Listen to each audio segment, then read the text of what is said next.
സൂറത്തു തൗബയിലെ 40-ാം വചനത്തിന്റെ അവതരണ പശ്ചാത്തലം. മക്കയിലെ ഖുറൈശികൾ നബി സല്ലല്ലാഹു അലൈഹി വസല്ലമയെ വധിക്കാൻ തീരുമാനിച്ച രാത്രിയിൽ അള്ളാഹുവിന്റെ കൽപ്പന പ്രകാരം അദ്ദേഹം തന്റെ ആത്മമിത്രം അബൂബക്കർ സിദ്ദീഖ് റളിയല്ലാഹു അൻഹുവിനൊപ്പം മദീനയിലേക്ക് പുറപ്പെട്ടു. ശത്രുക്കളുടെ കണ്ണിൽപ്പെടാതിരിക്കാൻ അവർ മക്കയ്ക്ക് സമീപമുള്ള സൗർ ഗുഹയിൽ 3 ദിവസം ഒളിച്ചു താമസിച്ചു. സുസജ്ജരായ ഖുറൈശി പട അവരെ തിരഞ്ഞ് ഗുഹാമുഖം വരെയെത്തി.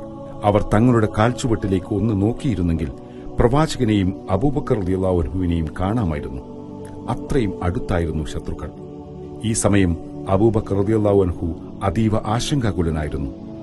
അത് സ്വന്തം ജീവനെ ഓർത്തായിരുന്നില്ല, മറിച്ച് പ്രവാചകന് വല്ലതും സംഭവിക്കുമോ എന്നും ഇസ്ലാമിന്റെ ഭാവി എന്താകും എന്നുമുള്ള വ്യഥയിലായിരുന്നു. അദ്ദേഹം പറഞ്ഞു, അള്ളാഹുവിന്റെ ദൂതരെ, അവർ തങ്ങളുടെ പാദങ്ങളിലേക്ക് നോക്കുകയാണെങ്കിൽ നമ്മെ കാണുമല്ലോ.